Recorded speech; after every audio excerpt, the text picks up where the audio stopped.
Are you struggling with low iron levels or maybe even experiencing the side effects of low iron, like low energy, fatigue, brain fog, and problems with your thyroid health?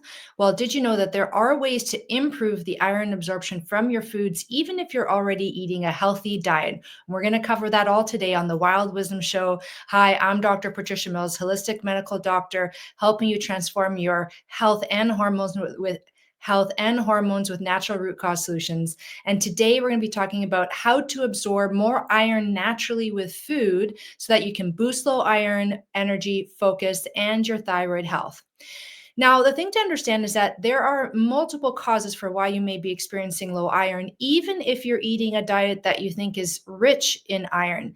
And that could be that your diet is actually not rich in the kind of iron that is best absorbed, or perhaps you're not eating that iron with the other kinds of foods that help absorb it. Maybe you have problems with low stomach acid because you need healthy levels of stomach acid to break down and absorb the foods that have iron in them.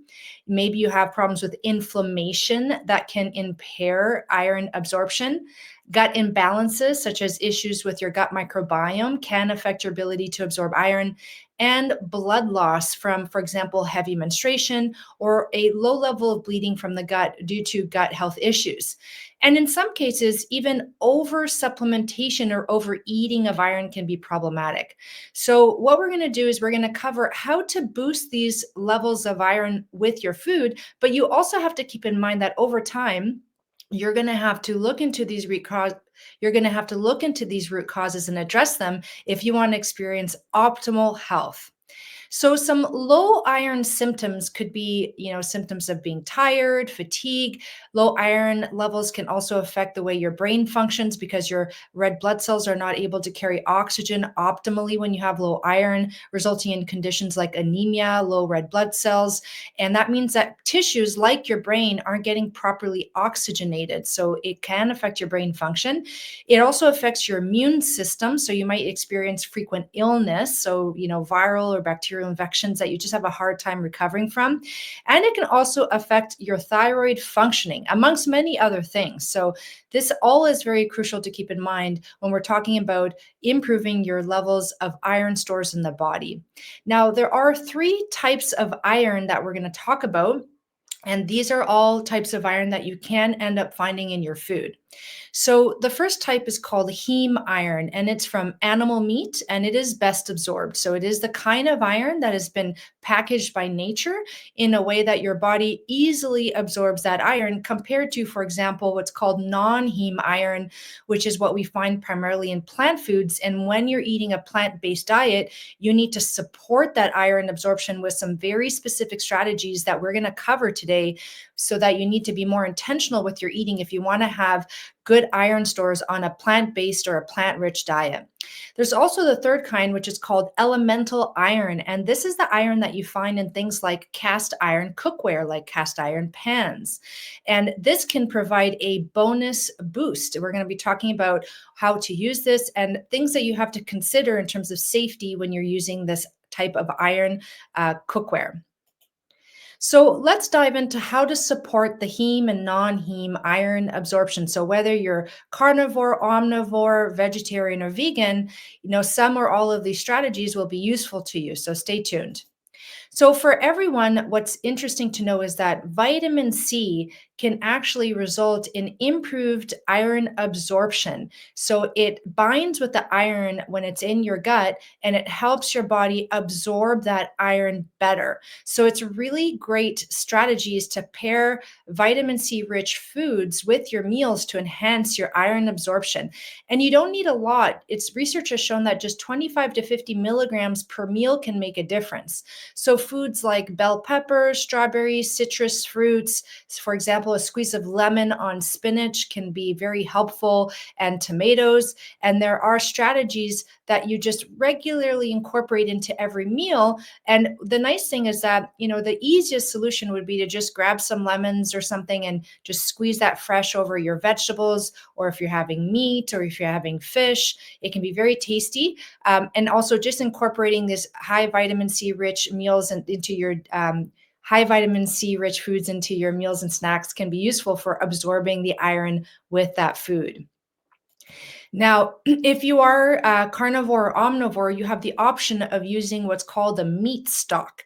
And what's cool about a meat stock is that you can bypass some of the issues that arise when you're having problems with low stomach acid and digestive issues. And so, what a meat stock is that you can take the meat from things like chicken, beef, or lamb, you put it in a pot with water. You can optionally add plants that have non-heme iron sources to it. You can add herbs if you want to, but at the very least, you want the meat. You can also add bones, so you get some of that bone benefit. But with a meat stock, unlike a bone broth, you cook the meat for anywhere between 4 to 6 hours. And so you're bringing that water to a low boil, and it's kind of like a low bubbling boil for 4 to 6 hours. You're skimming the froth off the top that can form over time. And at the end, you strain the meat out and you're left with a very rich, savory meat stock. And what you do is you use that meat stock as a base for soups, stews, and for cooking. And because it's now in liquid form, the absorption of that can be much better. So if you are carnivore and omnivore and you're still experiencing problems with low iron, as you're figuring out the root causes for that, because you really shouldn't have issues with low iron if you're eating foods rich in iron, then using a meat stock could be a solution in the short term or in the long term as you're figuring out those root causes.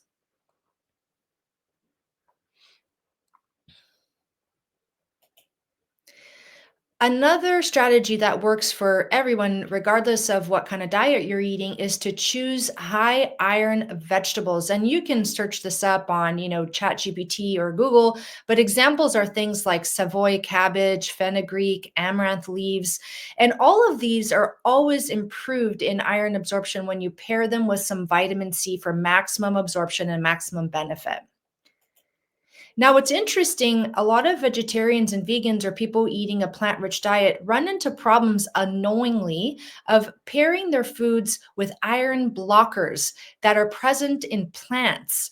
And so the iron blockers are things like phytates and specific polyphenols. So phytates are kind of like anti nutrients found in things like whole grains.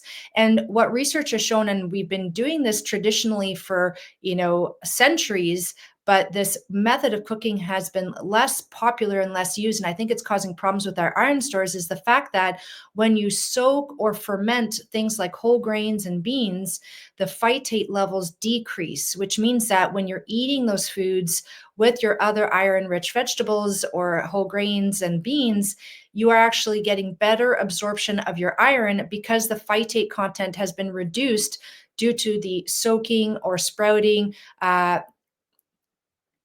and the methods of sourdough fermentation also help reduce the phytate content.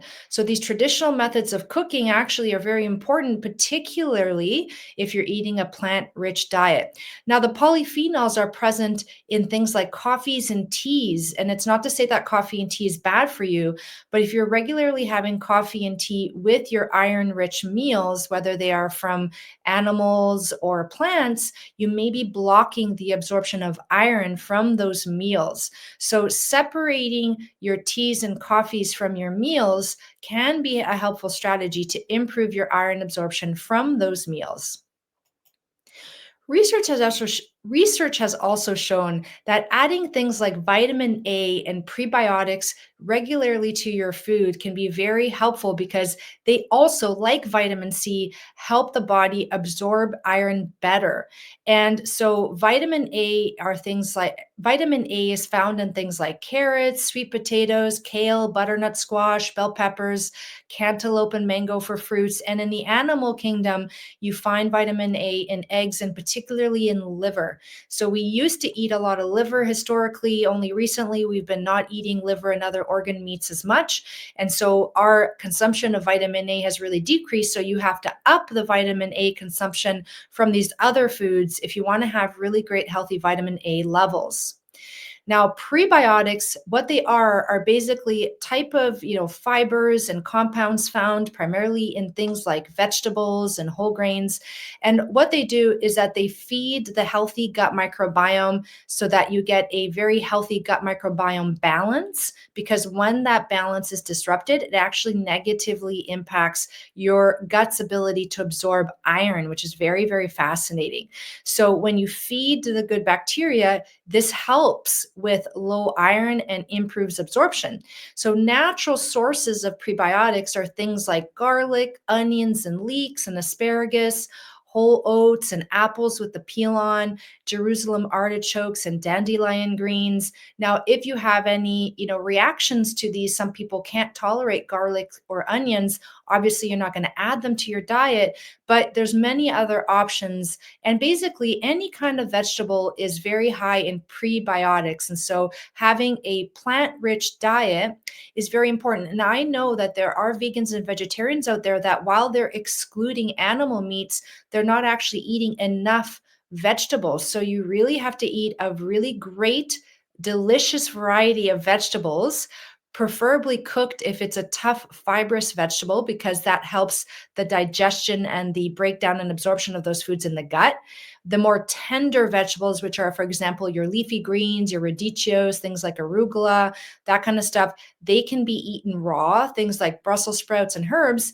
But over time, in particular, if our digestion is decreasing with age or due to health conditions, we need that cooking strategy to help the breakdown, digestion, and absorption of the nutrients from these foods.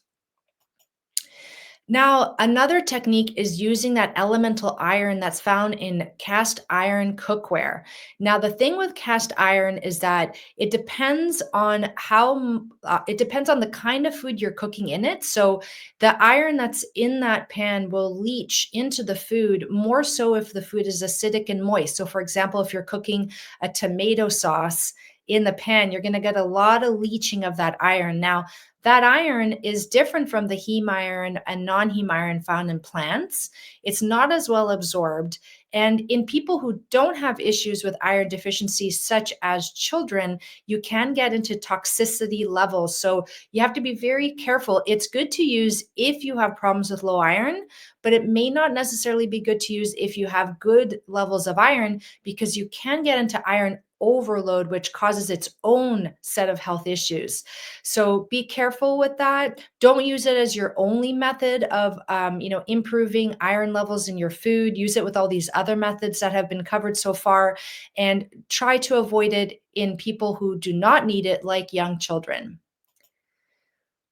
Having said that, some kids do have low levels of iron, and that could be beneficial for them as well. So, especially for those who are vegan or vegetarian, it's really important that you understand these principles of food combinations, considering use of cooking with cast iron, and of course, monitoring your iron levels to ensure that you're reaching those adequate levels. And so that's monitoring your iron levels, your iron saturation, your total iron binding capacity, your ferritin and transferritin levels. And this will give you a very holistic picture of what's going on. Now, if all of those levels are low, but ferritin is high, that can be a sign of inflammation. So it could be an indicator that your low iron is because of inflammation. And some, doctors don't know that, and so that's an important piece of, of the puzzle, so to speak. So keep that in mind when you get your blood work back. That can be helpful to understand. Now, what about iron supplements? Well, they can be helpful if, despite these strategies, you continue to have low levels, or if you're so symptomatic that you really don't want to wait for the food strategies to work on their own. You want to pair the iron supplement with the dietary strategies. However, be sure to check with your doctor if you're going to be considering it. And I will be creating a video next week. The episode will be on how to supplement with iron, because if you supplement the wrong way, you can actually cause serious gastrointestinal issues. And you can also cause problems where you actually get too low iron because you're overdosing the iron, and there's this hepcidin effect, which can actually cause a paradoxical decrease in iron. So Stay tuned. We're going to cover this next week. And a future episode I'll do after that is the non dietary root causes of low iron, so that as you are working to optimize your diet, if you still have problems with low iron, you really have to look at these other root causes. And I can tell you that I used to have low iron, and now I have perfectly normal iron levels, and I do not need to supplement. And I fixed many of the root causes that I myself had, and it works. The strategy really, really works. I'm going to include in the caption below a resource of a low iron playlist, so that as I create these videos over time, you'll find any video related to low iron or things like anemia as a result of low iron in this playlist. So be sure to save that so you can always come back. And if you've enjoyed this episode, please subscribe to my YouTube channel at dr.patriciamills or Dr. Patricia Mills MD. That's the best way to support the Wild Wisdom Show. Also, save this episode for future reference so you don't lose it, and share. Sharing is caring, and you never know when someone's going to benefit from this wild wisdom. Thank you so much for joining me today. I hope you have a wonderful day, evening, or night, depending on when you catch this, and I'll see you next time. Bye now.